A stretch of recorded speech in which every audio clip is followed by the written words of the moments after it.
Hi, everyone. This is Mary Kelly, and I am delighted to be with you today as we go through the 7 prescriptions for leadership success. And I'm going to start my program this morning by sharing the screen and talking to you about how we started this program. A few years ago, my co-author Peter Stark and I were sitting at a conference. We're back row conference sitters, like a lot of you folks. It's close to the coffee, it's close to the door in case you want to make an escape, and that way, that's usually where the plugs are to keep our computers charged. We were in the back row, and we're talking about this idea of 7 prescriptions for leadership success.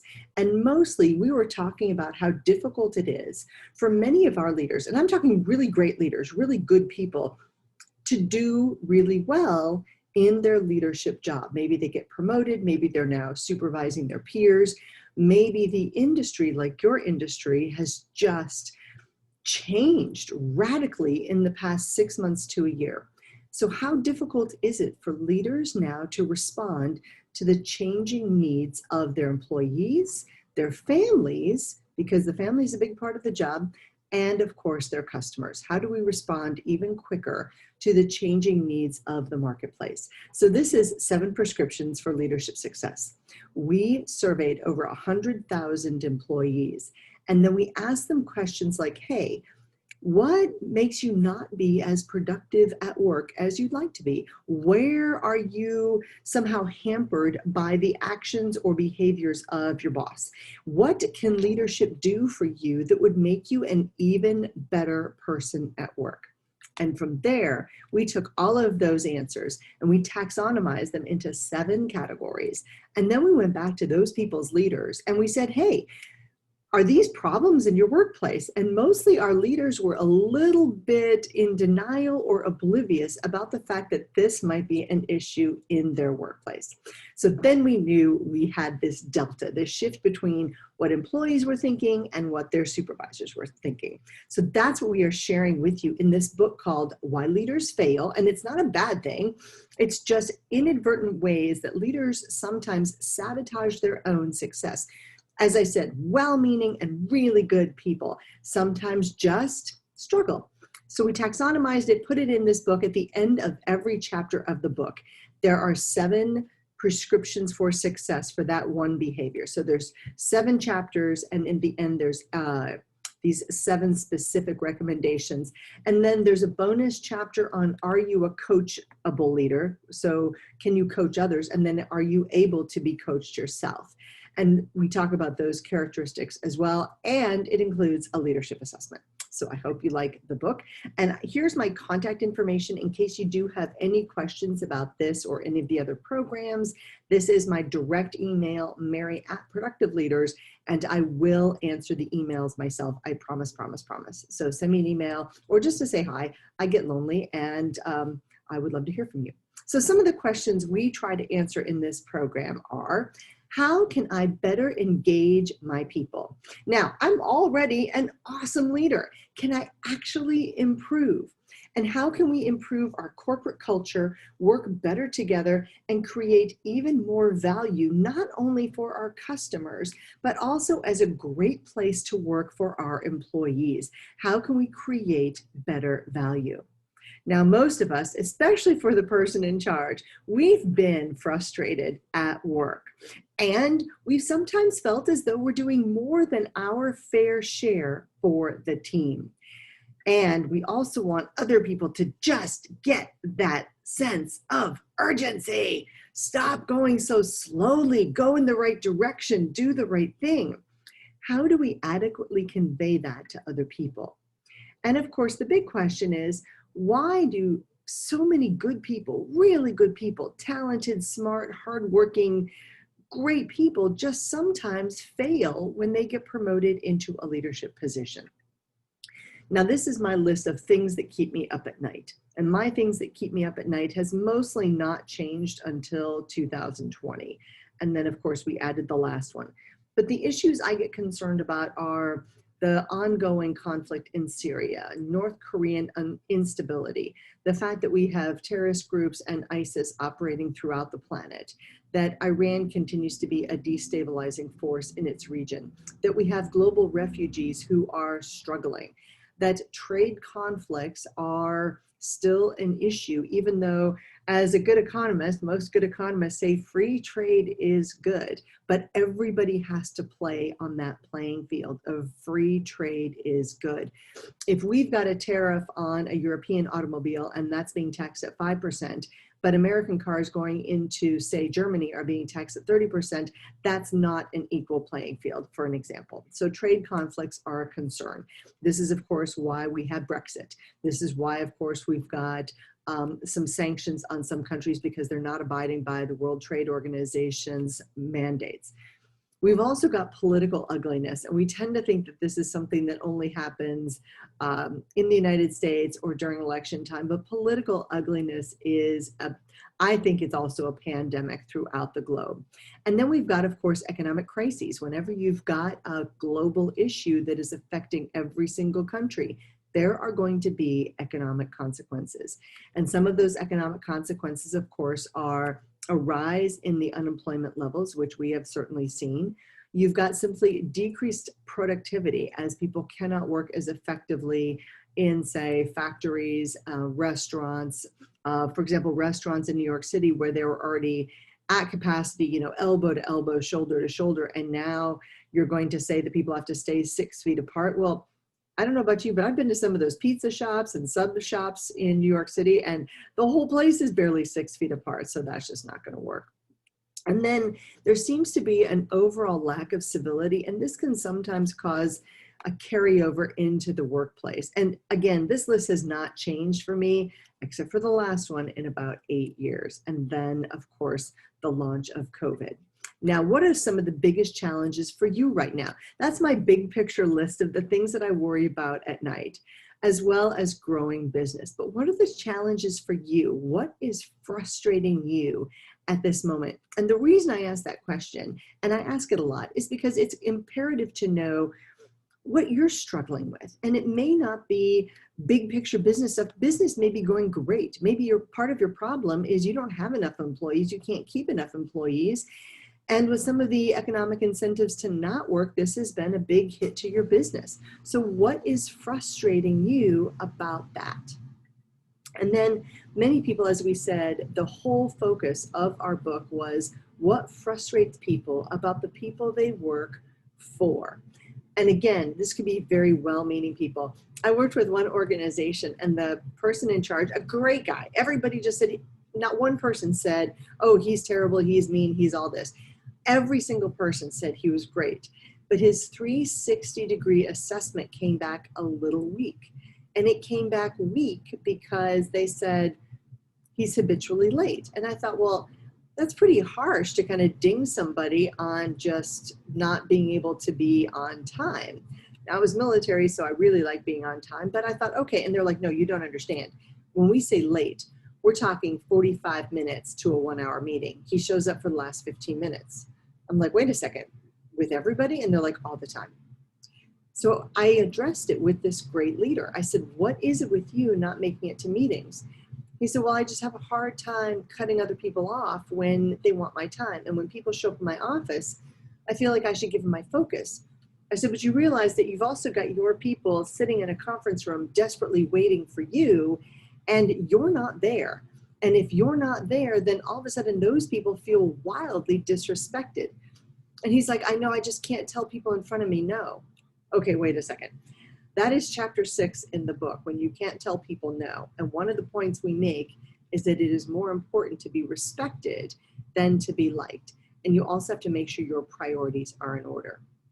Now, many leaders are sort of accidental leaders. They start heading in one direction and people follow them, and they're kind of surprised because they're not sure where they're going. And then they're not sure why people are following them anyway. So sometimes we get ourselves into these situations and we wonder, how can we be even better? Every leader in a job right now got there because they were doing something right. But here were the 7 areas where we found our main leaders could be even better.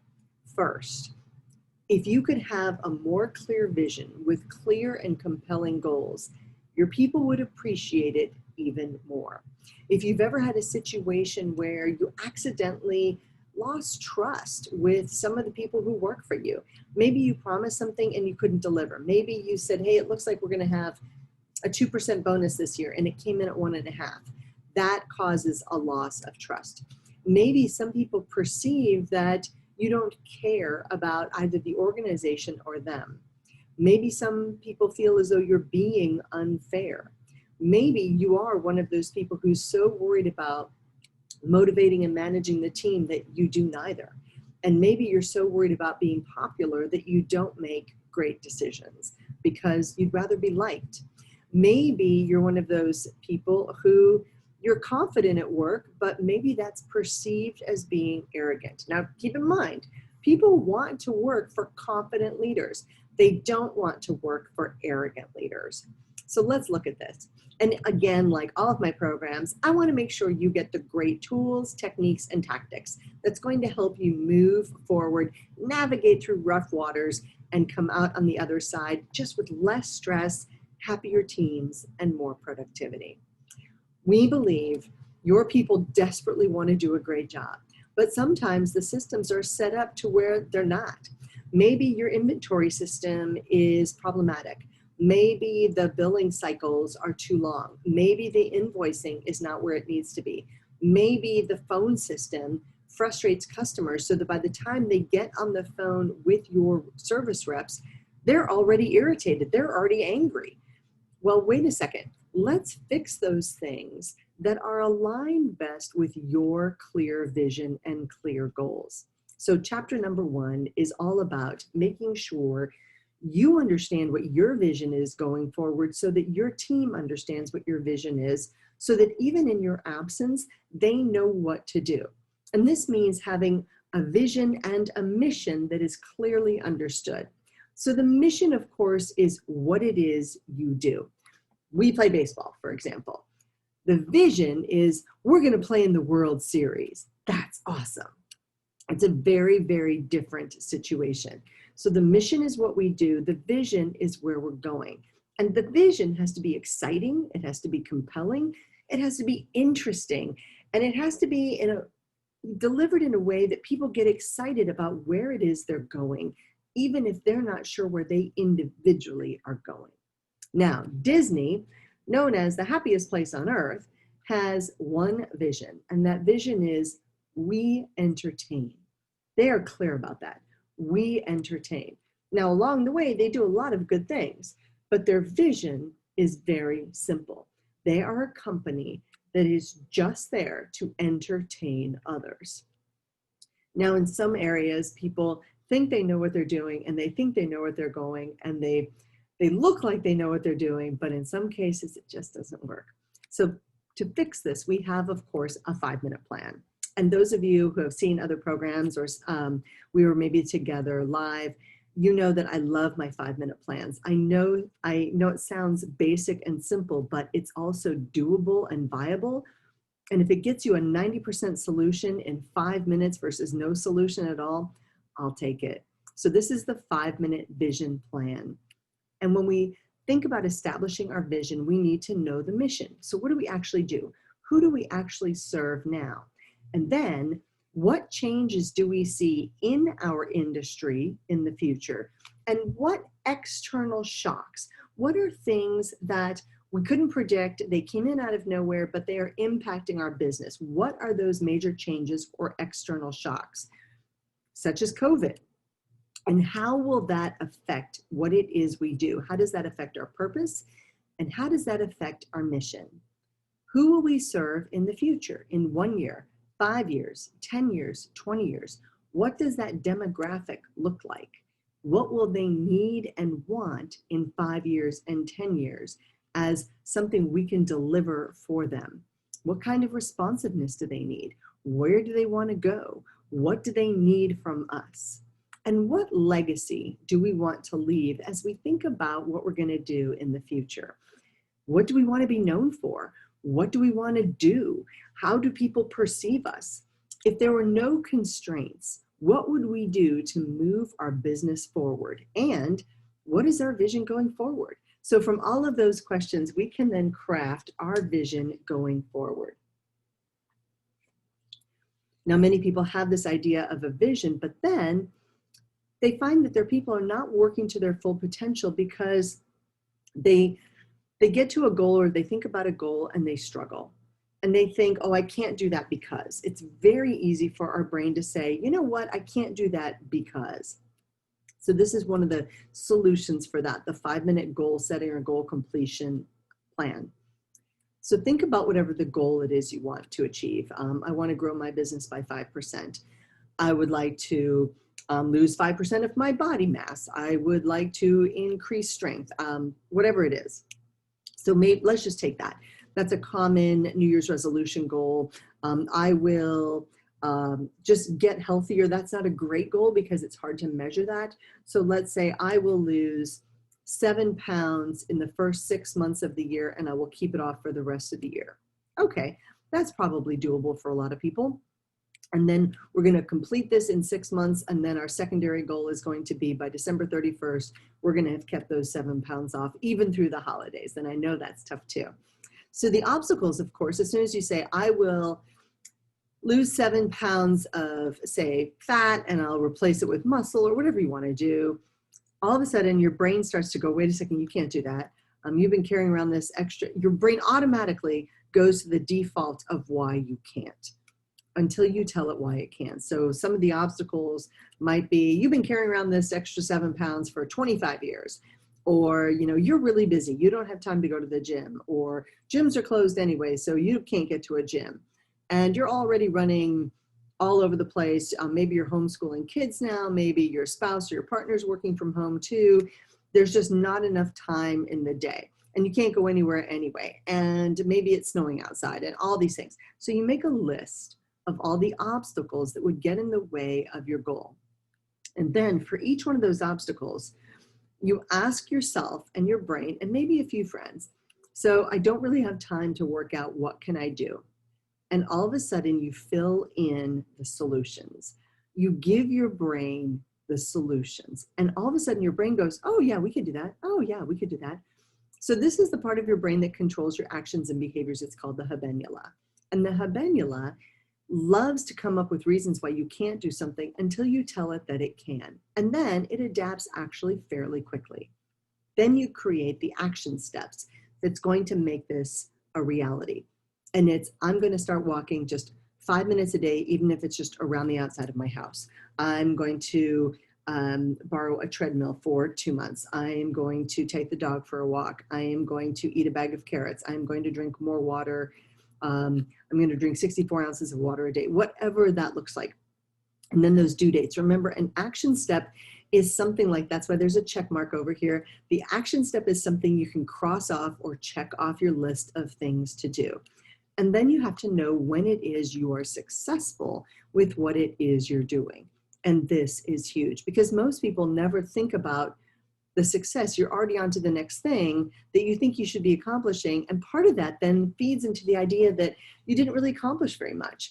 And when you don't feel as though you've accomplished much, it tends to negate some of that motivation to achieve the next goal.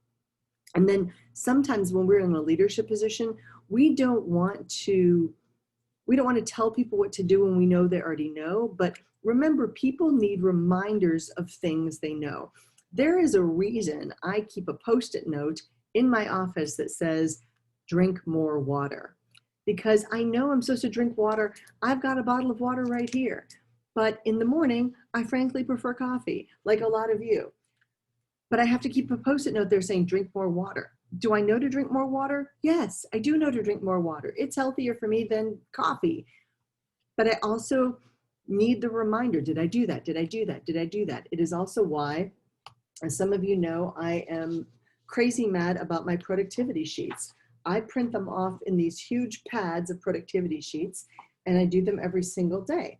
Do I know what to do? Yes. But if I get them out of my head and I write them down, then it's easier for me to remember to do them. And it increases the likelihood that I will actually get things accomplished. Now, number 2 is they torpedo trust. Trust is assumed generally until it's broken. So when I say trust is assumed, when you go to a restaurant, you assume your food will come out correctly until it's not. You assume things will go right, that people driving down the highway will do the right thing until they don't. I was driving here in Dallas, and I'm in the middle lane, and all of a sudden a car from the far right-hand lane cuts across 3 lanes of traffic, just not completely oblivious to the cars around it, and gets into the left-hand turn lane and then makes a U-turn. And everybody slammed on their brakes. Amazingly enough, nobody hit the car. But you assume that people aren't going to do that until they do. And then you become a little bit more skittish, a little bit more careful. Then everybody's looking around going, are you going to be the next crazy driver on the road? People assume trust until they don't. Now, horrifyingly enough, 58% of workers surveyed by the Harvard Business Review say they trust perfect strangers more than their own boss. When you think about that for a second, it's just sad. And what this means is that bosses had the opportunity to show their people that they could be trusted, and they simply didn't do it. So then we wanted to know, well, why? We looked at that statistic and we said, you know what, there's something here. So we again surveyed people, and what we found was that small issues, comments, and actions lead to big problems. Now, I'm a football fan, and there's been a lot of conflict lately in the football world, but we know that small things, if unaddressed, can lead to big problems. So then we said, in the business world, what does this look like? We asked, and people told us. The path to failure for leaders include lying by omission, not telling the whole truth, nothing but the truth, lacking clear communication, ding, ding, ding, one of the top issues. People want information when you have it. They know it's not always going to be complete, but if you don't tell them what you know when you know it, it loses trust. Again, like one of my bosses, disrespecting other people's time, withholding information. Even if you're not withholding information, even if you're not trying to keep a secret, the perception that you are withholding information causes people to lose trust. Creating uncertainty. Uncertainty is prevalent right now, and it's always kind of been prevalent, but creating uncertainty where there doesn't need to be uncertainty causes a lack of trust. Stealing. Now, we thought stealing, really stealing? Like, are we talking pens from the office? What are we talking about here? No, it was when workers just assumed that their bosses were stealing company time or resources. So using the company car when you're not supposed to, or people didn't know where you were with the company car, so they just assumed you were off goofing off. Well, wait a second. Why can't the assumption be that you're off doing what you're supposed to do? Because people don't know where you are. So you have to let people know where you are. Otherwise, some people will assume that you're, not doing what you're supposed to be doing. So share your calendar. It's such an easy fix. Demanding FaceTime. Totally real scenario. I was working with a pharmaceutical company who could not understand why their brand new hotshot VP of sales lost massive amounts of trust with his team. He showed up, and within 88 days, every single person had left. And they couldn't believe that this was a problem. They said, hey, we recruited him. He was a hotshot in this other industry. We don't understand what happened. So I called up some of those people who had been employees there. And I said, this is anonymous, and nobody ever believes that. I said, so let's meet for a coffee. I said, I'm just trying to figure out what happened. And when interviewing a couple of these people, I found out why that new VP of sales had failed so miserably so quickly. Here's what happened. It's pharmaceutical sales. Very first day, he said, look, I don't know you all, and I just came from this other industry, and I understand that we need to get to know each other. So very well intentioned, he said, I want to get to know you. So he said, I'm going to need you here in the office every day from 8 to 5. One sentence told them everything they needed to know about their new boss. First, he did not know one thing about pharmaceutical sales, and that is 99% of it happens in the field. Number two, it was perceived right away that he did not trust them, and that is why he wanted FaceTime all day long. And number three, it was very clear that not only did he not understand specifically pharmaceutical sales, but he really didn't understand how independent-minded most great sales teams are. And they all left, every single one of them. One sentence, the entire team found other opportunities, and they found them fast. So demanding face time and not knowing the industry can blow it right away. Enforcing rules unethically. When some people are held accountable and others are not, this creates massive problems. Creating unattainable goals. I work with one company that was bought out, and they still were having a great year. The second year had a great year. So much so that the new owners of the company said, well, if we increase 15% the first year and 16% the next year, then we can do 20% this year. Not realizing that in some industries, growth doesn't work that way. And as soon as the leadership came out and said that in December, the entire company just looked at each other and said, you don't understand this business. It doesn't work that way. We got really lucky last year with a new client and the fact that we had the right people in the right jobs. And we kind of were able to make it work this year, but those people are gone and the client left, and this isn't going to work this way. So the idea on paper looked like an attainable goal, but in reality, it simply wasn't. And it certainly wasn't consistent with the market forces. Gossiping or believing gossip. If your boss is talking about someone else and someone else hears it, they will assume that the boss also gossips about them, and they would probably be right. So just don't do it. Now, there's a difference between gossiping and finding information, and it's all about the intent. Gossip is mean-spirited. Information is something you can help someone with. For example, hey, I heard Sally's been out of work for about a week. What's going on with her family? Or what's going on at home? Or is she sick? It could show genuine concern, but done it differently. Hey, Sally's called in sick every single day this week. What's going on with Sally? Is she thinking about leaving us? Very different. The intent is to help versus the intent to hurt. Not acknowledging contributions. Okay, this makes people crazy. When you as a boss take credit for the work of your team, or you don't acknowledge their contributions, people view it as essentially you stealing their work. And that's very difficult to recover from.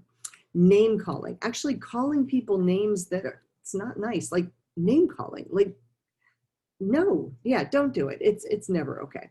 Setting people up for failure.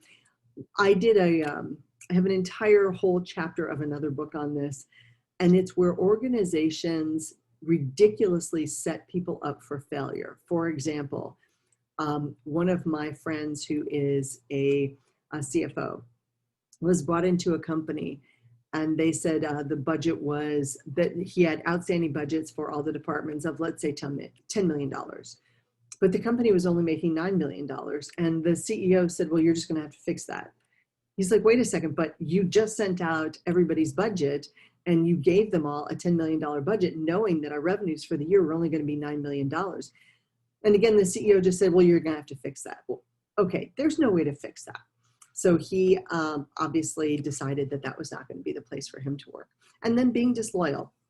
We're a big fan in the military of loyalty up and loyalty down, and it does have to go both ways. What solves a lot of these problems with trust is communicate, and then communicate some more. Over-communication is huge. We need people who over-communicate. It's on you. It's always on you. If you want someone else to receive the message, you have to understand that it is always going to be on you to make that happen. And you have to communicate in a way the receiver understands, and understands the way you intend it to be. Hearing part of the message, interpreting part of the message, that's probably not the best possible option. Make sure the receiver understands. This is why a lot of times you see parents saying, did you understand me? And the kid goes, yeah. And you know full well that kid did not understand what the parent meant. So we've also seen parents who say, what did mommy just say? And then the kid repeats it back. And then what does mommy mean? And then the kid interprets it. That's a better way of communication. We have to communicate in a way the receiver understands. That's both at home, at work, everywhere. And we also need to help our people understand how we like to best receive information. Do you prefer information through text, through emails, through phone calls, through face-to-face, through video teleconferencing, through meetings? What best works for you? Now, I'm a big fan of face-to-face conversations and meetings. I don't think there's anything that quite does the same thing and has the same energy. You can say the same sentence and it can be interpreted very different ways, whether it's texted or emailed or said in person, whatever it is. So you have to be really careful, because when you can see someone's body language and see their eyes and see their face and feel the emotion and feel the energy, it is a very different experience than if you don't. Now, these are my brothers and sister. My sister is on the far left. She's the Air Force One. My older brother is between us. He's the Marine, then me, then my younger brother, who's a Navy pilot. We don't get together very often. It's not because we don't like each other. We're in the military. We scattered. We're all over the planet. And we communicate what we think is pretty well. Now, it's also in short, choppy sentences because we're all military and we speak in short, choppy sentences. We understand each other really well. But for other people, they interpret how we communicate as being rude, abrupt, uncaring. For us, it's efficient, but that's how we see it. And it works for us. But the spouses, not necessarily. They might need more words. And again, our default, when you're all in the military, and most of the spouses were too, the default was always to the good. If there's two ways to interpret something, we're going to choose the good. For example, if, hey, I hope you got my last letter, and that explained, everything going on in the kitchen. When you're on deployment and there's no email, no cell coverage, we go back to letters, and all of a sudden you go like, wait, what letter? But you could also take that very passive aggressively. Well, I hope I got I hope you got my last letter. Wait a second, did I not write back? Did I not address that? What did I miss? Oh my gosh, what did they mean? No, you can't overthink and overanalyze it to the negative.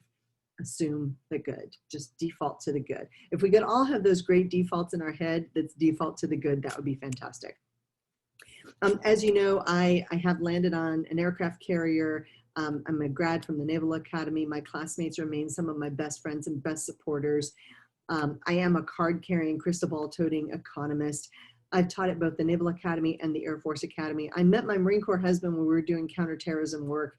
And now I write books and help businesses improve profit growth. And many people say, well, how in the world do you translate military actions and behaviors and structures into the business world? And it's remarkably the same. When you've run military bases and I worked in intelligence for several years.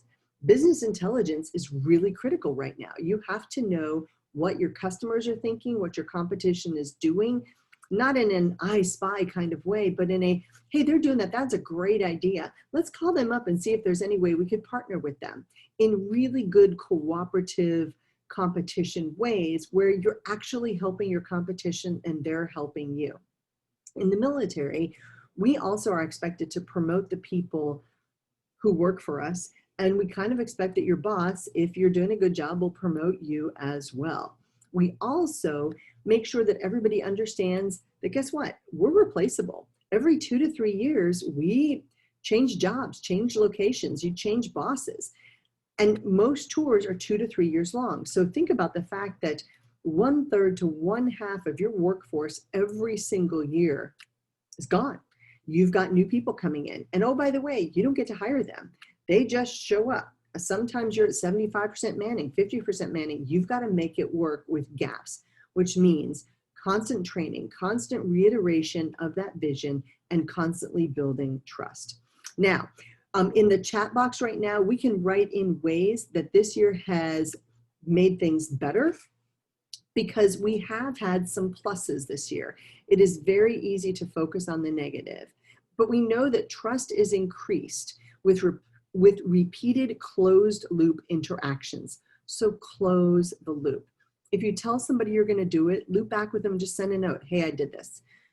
It's not obsequious. It's not obnoxious. It's helpful, especially for type A personalities who desperately need to close the loop. They are the achievers. They are people who love to cross things off their list.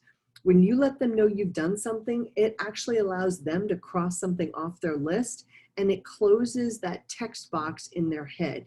This increases trust. So close the loop. Some of my leaders got criticized for being perceived as being people who just didn't care. And that's sort of true. I was walking through one organization in Manhattan, and people were passing us in the hallway, the elevator. Hey, good morning, Mr. Smith. Good morning, Mr. Smith. How are you, Mr. Smith? How's your day, Mr. Smith? And he ignored him. And it was really awkward for me because, you know, when you're ever, if you've ever been at a restaurant with someone and one of the people at the table is kind of rude to the wait staff or abrupt or kind of dismisses them, and it's a little bit horrifying and wildly rude, and then you feel as though you have to overcompensate for that. That was me in this particular case. So people are saying, good morning, Mr. Smith. They don't know who I am. He ignores them. I'm like, hey, good morning. How are you? How's everything going? And I'm trying to be super nice. And meanwhile, he's ignoring them. And I'm horrified. These are people who work for his company, and he's dismissing them.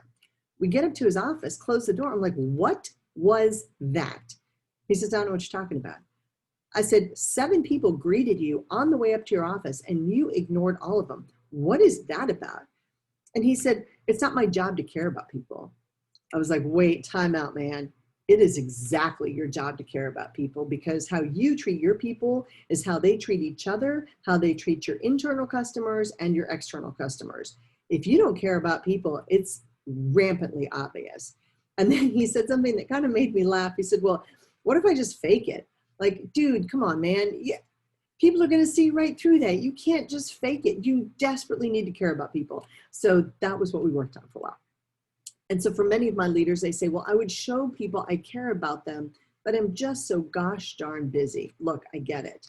There's lots to do. There's always something to learn and to read and things to keep up on. And you've got to know your industry and your market and your competition and your customers. And you've got to reach out to other people in like positions so that you know what they're doing. Time is short. I get it. But we also say our people are our #1 asset. And if we don't mean it, then we don't mean it. But we shouldn't really be kidding ourselves then. And you have to understand that many people working for us right now, and I'm talking at all levels, senior VPs, senior directors, they're feeling a little lost. And by lost, I mean a sense of loneliness, especially if they are now working more from alternate locations. They're feeling as though there's opportunities lost, that the job they thought they had, the career they thought they had has shifted so radically that it's not what they want anymore. So there's this fear of missing out. There's this you only live once idea, that they're more stressed and that they are struggling for enough time in the day, just like everybody else. Now, in our last program, we talked about the fact that in every crisis, there are 6 stages, and that many people were stuck in the first 4 stages of recognition or rejection, recognition, realization, and resolution. These are all very normal stages, but they tend to be very myopic. So leaders need to be in the last 2 stages, the new reality stage and the new realignment stage. And this is all about others, acknowledging the situation. And this is for any change, really, any change, crisis, transition, challenge. The new realignment aspect of it is all about other people, all about your employees and all about your customers. How do we work cooperatively with the competition? How do we improve our processes? What do we need to do differently moving forward? How does this change my leadership? How does this change my organizational and strategic planning? What can I do to help my team better manage change? Where do we need to manage resources, reallocate, realign, readjust? What do we need to create or develop that will make us better? How do we respond quickly to what the markets need? How do we stay focused? And how do we position ourselves for the future? That 5-minute vision plan is a great way to position yourself for the future. Think hard about what you do now, what you do well, and where you want to go moving forward. So what we did before was we asked, hey, where do you think your people are? And most leaders said that they thought their people were in the first 4 stages, and our leaders need to be in the final 2 stages of the new reality and the new realignment.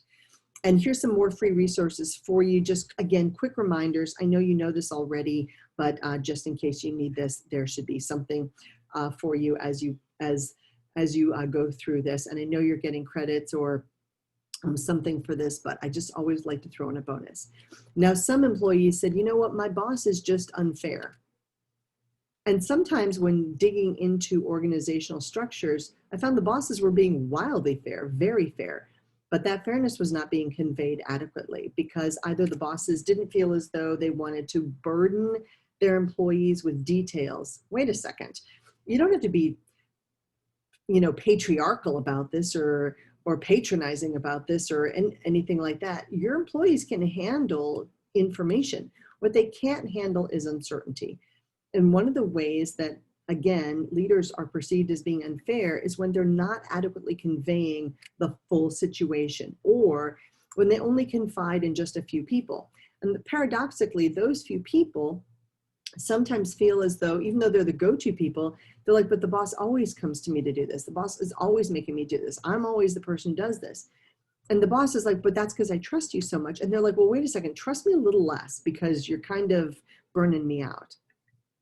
So again, I'm fond of showing these pictures of Navy aircraft carriers. These are U.S. aircraft carrier battle groups in my programs, just because when you think about this, a lot of people think about the military, but so few people have actually been on active duty in the military, that it's just really hard to imagine life at sea for even a day, much less a week or a month or several months at a time, and a long deployment. And there's a lot that goes on.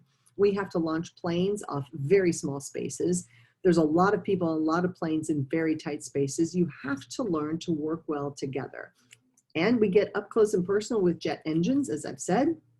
And keep in mind, the average age of someone working on a Navy aircraft carrier is only 19 and a half years old. So we have to get a lot of people working well together. We have to maintain that high degree of trust. And we have to be fair based on the role and responsibility and the rank that people have. We would like to promote people, but you also have to earn it. You have to take a test, and that means experience and knowledge and everything else. But we try to make things really fair.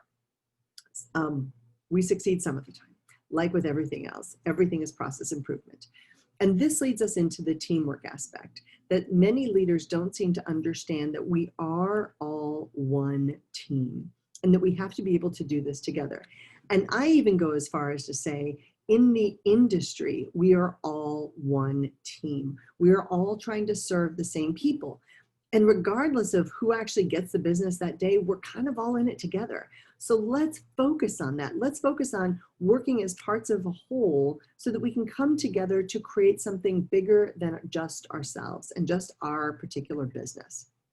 And group projects in school didn't really help us for the business world. It just didn't. And it didn't really help us for the military. Remember, from the time you were little, you probably got rewarded and praised for things that you did as an individual. Hey, great catch in the outfield. Hey, great job on getting the highest grade in the class on that history report. Terrific work on doing that math problem at the board. Very individually, but not so much as a team. And so very well-meaning teachers, and I've done it as a professor, assign group projects. And what group projects mostly taught people wasn't what we were trying to teach them, which is communication, responsibility, and collaboration, and teamwork. No, it mostly taught people, hey, if I want to get this done, if I truly care the most, I'm going to have to do all the work. And as a result, when we get into the workplace environment, we don't know how to work well as teams. We don't know how to hold peers accountable. And this is a huge issue.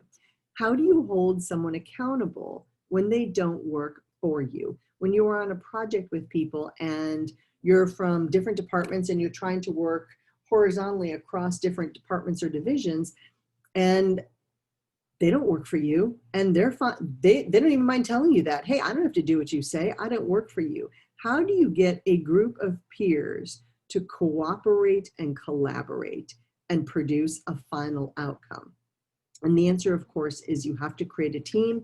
There needs to be some leadership, and those people are supposed to work as a team of equals. And it's a group of people not doing what you say, and it's a group of people not there so that you can take credit for their work. Now we know that moving forward, we've got to have more innovation, more adaptability, more rapid decisions, and more creativity to be even better in the workplace. And that means building solid industries, making sure that businesses with solid foundations are going to come out even stronger, and organizations that are able to be agile and respond quickly. These are the organizations that are going to be successful in the future. So how do we translate that into leadership? Well, we have to hold people accountable. And like I said before, I use this 5-minute productivity sheet every single day of my life. I date it. It's Monday. I put the date. I put down the calls to make, the follow-up I need to do, my to-do list for the day, the appointments, the meetings, the times, wherever I have to be, if it's online, if it's in person, the address. When I put the calls to make, I actually write down the phone number just in case I'm not able to look it up and I'm busy doing something, or I simply need the phone number right now and it's not in my phone. And then I also am supposed to write down today's accomplishments. And I'm just going to share with you that I'm not very good at that. I'm not very good at that at all. I need to, I struggle with that. What my top meetings are and my today's accomplishments, because I'm already moving on to the next thing. I've already moved on. And then I have this 5-minute weekly productivity plan. And my weekly productivity plan is all about this idea of breaking down things that I kind of don't want to do into minutes. So let's say, for example, I'm going to work on a 20-minute project for a client. And let's say it's just not something that's high on my priority list. Maybe instead of a 1 or a 2, it's a 3. And I've now delayed it for 2 weeks and I really need to get on it. And then all of a sudden I look at my list and I go, wait a second, Mary, if you just sit down, you could have that done in 19 minutes. So I write down 19 minutes and then I look at it and then I say, do I really want to delay that for another week when I just need 19 minutes of focus time to get this done? Yep, it plays in my head and then I get it done. The 5-minute team building plan is also very helpful for this because we know that great teams need a clearly articulated vision. They need this understandable mission, what it is we do. We need that attitude of success and that corporate culture that allows us to be successful. We need to be adaptable and we need to be willing to change with the times and the industry. And we need to be able to work with the goal in mind. So what builds teamwork in your workplace? And you can ask your team this. This is a great exercise to do at a Monday morning meeting.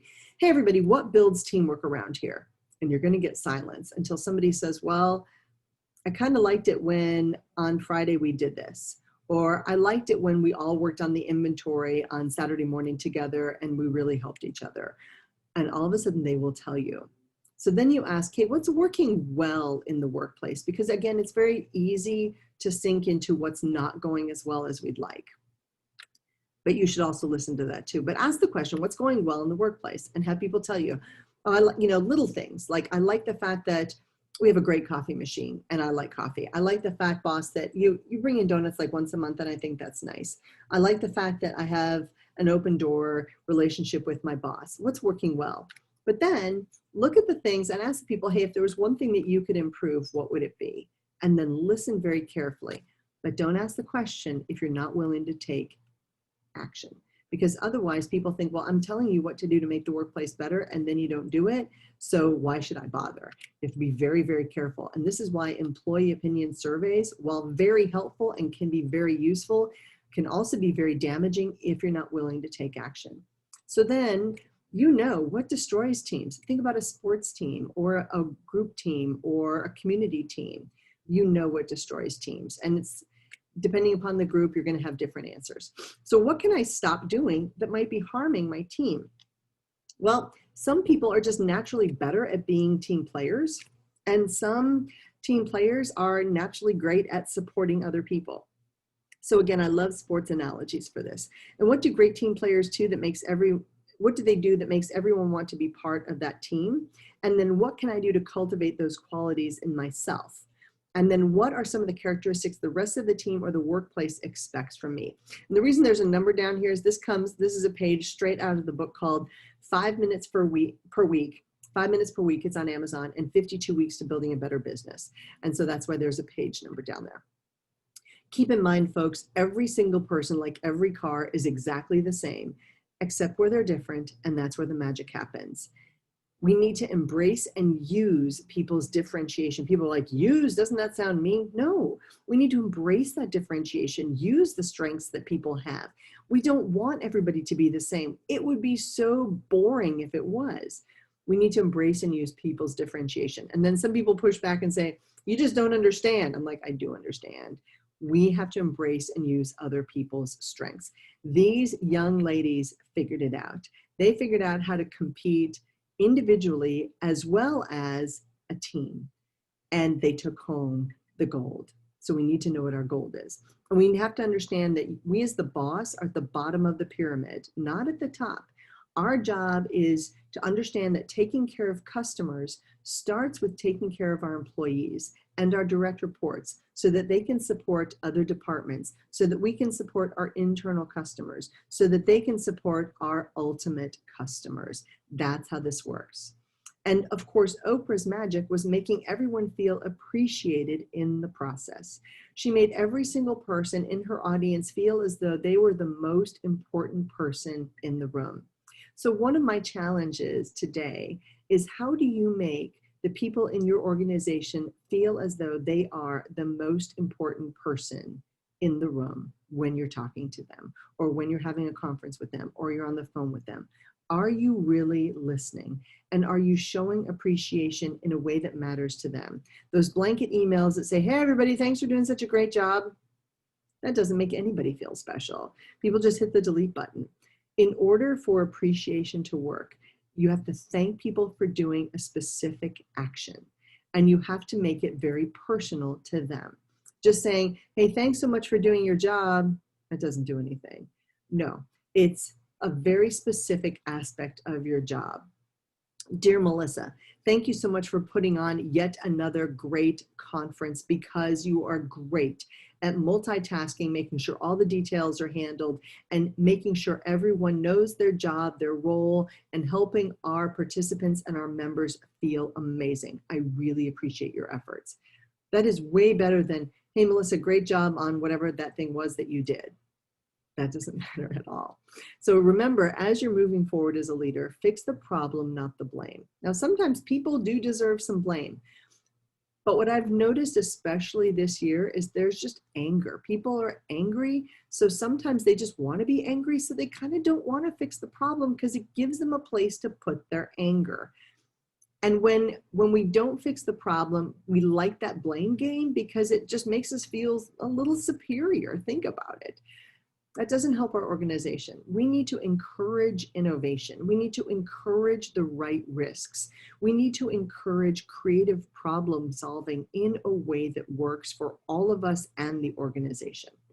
Now, as I mentioned in the very beginning, some leaders just want to be Miss Congeniality. They want to make good decisions, but they don't want those decisions to be terribly hard, and they want to be liked in the process. Folks, if you are so worried about being liked, a tough leadership job may not be for you, because it's very likely that you're going to fall on your face. We need leaders who are capable of making great decisions, hard decisions, and decisions that are going to be at the right time and the right place to the right people every time. Are you always going to be successful? No. But you have to be not afraid of doing those tough things. Now, in their effort to be liked, some leaders also apply what's called arbitrarily applied accountability, where some people are held accountable, but others are not. I see this a lot of times in family businesses and small businesses. It's very, very interesting, because again, in a family business, because you've known some of those people maybe your whole life, you think they know what you're thinking and what you mean, but you're not saying all the words, and that can be very difficult. So sometimes we communicate least effectively with the people closest to us, because we think they can read our mind and we would be wrong. And even with my own family, I get frustrated with my own family members, because we were raised together. We have the same fundamental backgrounds. We have the same education. We've got a lot of the same shared experiences, and yet they can interpret something completely differently than I do. It's because we're different people, but it doesn't stop me from being frustrated with them. This is true in the workplace, especially again with small businesses and family businesses, because we expect people to react and think the way we do. And while it's easier when people think and react the way we do, it is not always good for the business. We need, again, those different perspectives, those different ideas, and those differences are, again, what make us unique. Now, this is probably not an issue for you all, but when confidence becomes arrogance, we know there is a problem, or when it's perceived as being arrogant. And I will tell you that some of the moments in my life where I have the most regrets or when I said something that was perceived as being arrogant, when in fact I was not confident. I wasn't even close to the confidence level, but it was perceived as being arrogant, either because I thought I was being funny or I was being sarcastic, and that's not how it was interpreted. So again, it is how people perceive us. And we generally, again, we're good people. We are trying really hard to do a great job in the workplace, and we want to make sure our people get that. But sometimes what we are doing could be perceived in a way that we don't intend. So when I see you, I'll give you another example of that as well. There's a great Hawaiian word called kina ole, and it means do the right thing at the right time to the right person with the right spirit every time.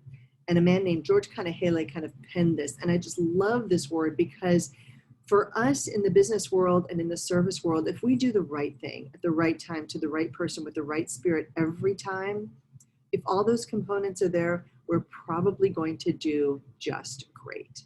We want to make sure that we are the leader people want to follow, that we are those people that people say, you know what, if I could work for Joe Bob or Sally Jane, that would just be such a privilege, because they are the kind of people we want to follow.